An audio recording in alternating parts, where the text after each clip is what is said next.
YS Jaganmohan Reddy Andhra Pradesh ముఖ్యమంత్రిగా 5 ఏళ్లు పూర్తి చేసుకుని తనకు మరో ఛాన్స్ ఇవ్వాలంటూ ప్రజల ముందుకు వచ్చారు. అందుకు ఆయన అర్హుడేనా? గత 5 ఏళ్ల పాలన ఆయనకు ఆ అర్హత సంపాదించి పెట్టిందని అనుకోవచ్చునా? ఎన్నికల ముంగిట ఇది చాలా కీలకమైన ప్రశ్న. మరో 5 ఏళ్ల పాటు మన భవిష్యత్తును నిర్ణయించే ప్రశ్న. దీని గురించి ఆలోచన మొదలు పెట్టగానే అధికారంలోకి రాకముందు జగన్ కు, అధికారం చేపట్టిన తర్వాత జగన్ కు మధ్య చాలా అంతరం ఉందేమో అనిపిస్తుంది. కానీ అది భ్రాంతి మాత్రమే. వాస్తవానికి తండ్రి అధికారంలో ఉండగా మనకు పరిచయమైన జగన్ కు, ముఖ్యమంత్రిగా మనం చూస్తున్న జగన్ కు మధ్య ఎలాంటి భేదం లేదు. అతనిని నడిపించే ఆలోచనలు, లక్ష్యాలు అప్పుడు ఇప్పుడు ఒకటే. అవి ఎప్పుడూ మారలేదు. ఆ నడకను జాగ్రత్తగా పరిశీలిస్తే ఒక దృశ్యం ఆవిష్కృతమవుతుంది. అందులో జగన్ విశ్వరూపం మనకు గోచరమవుతుంది. ఆ విశ్వరూపంలో ఇమిడి ఉన్న స్వరూపాలను చూస్తే మళ్లీ జగన్కు అవకాశం ఇవ్వాలా వద్దా అన్న ప్రశ్నకు సమాధానం దొరుకుతుంది. ఆ స్వరూపాలన్నీ మనకు సుపరిచితాలే. అక్కడ అపరిచితులు ఎవరూ లేరు. కాస్త తరచి చూడాలి అంతే. అలా చూస్తే 8 స్వరూపాలు కనబడతాయి. వాటిలో మొదటిది సంక్షేమ ఆషాఢభూతి. ఏది ఏమైనా గాని, ఎలాంటి పరిస్థితుల్లోనైనా గాని సంక్షేమం పేరుతో పంపకాలు సాగించే ఆషాఢభూతి. రండి ఆ ఆషాఢభూతిని చూద్దాం.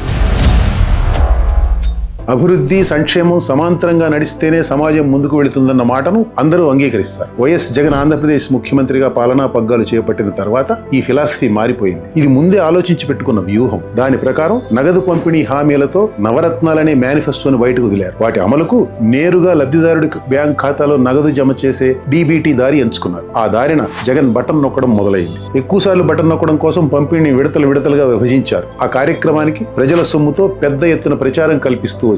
ఇదంతా కూడా ముందే ఆలోచించి పెట్టుకున్న ఒక పథకం ప్రకారం జరుగుతూ పోయింది. తిరిగి ఎన్నికల్లో గెలిచేందుకు ఇదే రాజమార్గం అన్న నమ్మకంతో రూపొందించిన పథకం. ఈ పథకం కింద సంక్షేమం పేరు మీద ఎంత దూరమైనా వెళ్లేందుకు జగన్ సిద్ధం. ఎంత అప్పు తెచ్చేందుకైనా సిద్ధం. అప్పులు ఎవరు చేయరు అంటారేమో. జగన్ చేసే అప్పులు మామూలుగా ఉండవు. అప్పులు ఇలా కూడా చేయవచ్చా అనే రీతిలో ఉంటాయి. అవి ఈ జన్మలో తీరవు. అంత లెవెల్లో అప్పులు చేయడానికి ఆయన కొత్త ఎత్తులు వేశారు. బ్యాంకుల నుంచి రకరకాల పేర్లతో అప్పులు పుట్టించడానికి బ్రోకర్లను నియమించారు. ఆ బ్రోకర్లకు కోట్ల రూపాయల కమిషన్లు ఇచ్చారు. అప్పులు మంజూరు చేసిన బ్యాంకు ఉన్నతాధికారులను కూడా సంతృప్తి పరిచారు. పరిమితికి మించి రిజర్వ్ బ్యాంకు నుంచి అప్పు ఇప్పించుకోవడానికి కేంద్రంలోని పెద్దలకు, ఆర్థిక శాఖ అధికారులకు కప్పం కట్టారు. ప్రభుత్వ శాఖల ఖాతాల్లో ఉన్న డిపాజిట్లు మొత్తం ఊడ్చి పడేశారు. ఉదాహరణకి ఇంటర్మీడియట్ బోర్డు వసూలు చేసే పరీక్ష ఫీజుల సొమ్ము, హెల్త్ యూనివర్సిటీ డిపాజిట్లు, కేంద్రం నుంచి పంచాయతీలకు వచ్చిన సొమ్ము, ఉద్యోగులు దాచుకున్న ప్రావిడెంట్ ఫండ్ డబ్బులు, ఉద్యోగుల జీతాల నుండి మినహాయించి పెన్షన్ ఫండ్, ఇలా దేన్ని వదలలేదు. బటన్ నొక్కడం ముఖ్యం. దానికోసం ఎన్ని పాపాలు చేయడానికైనా సిద్ధం. ఇంత వెరైటీగా అప్పులు చేసినా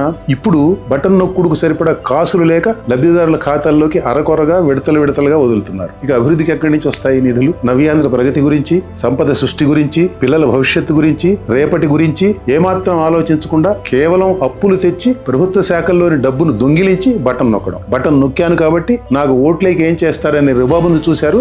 ఇది జగన్ ప్రత్యేకత. ఇంత దారుణంగా తాను అధికారంలో కొనసాగడం పరమావధిగా రాష్ట్ర భవిష్యత్తును మురికి కాలంలో కలవడానికి ఏమాత్రం సంశయించని ముఖ్యమంత్రిని భారతదేశం ఇంతవరకు చూడలేదు. సంపద సృష్టి లేకపోతే ప్రగతి ఉండదని, ప్రగతి లేకపోతే జీవన ప్రమాణాలు దారుణంగా పడిపోతాయని జగన్కి తెలియదనుకోలేవు. కానీ తాను అధికారంలో కొనసాగడమే ఆయన అంతిమ లక్ష్యం.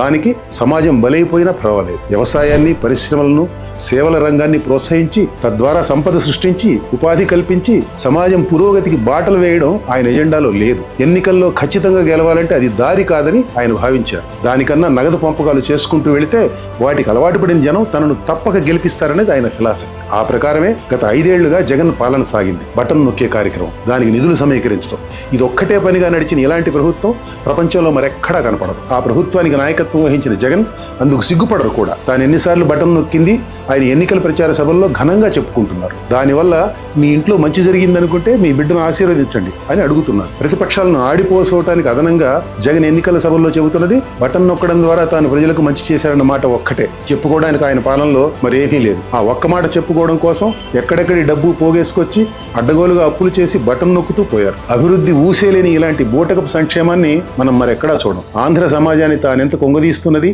భవిష్యత్ తరాలకు తానెంత చేటు చేస్తున్నది తెలిసి కూడా తాను చాలా మంచి చేస్తున్నానని చెప్పుకోవడం ఒక్క జగన్కే చెల్లింది. అందుకే ఆయన సంక్షేమ ఆషాఢభూతి. ఈసారి వీడియోలో మరో జగన్ స్వరూపాన్ని చూద్దాం.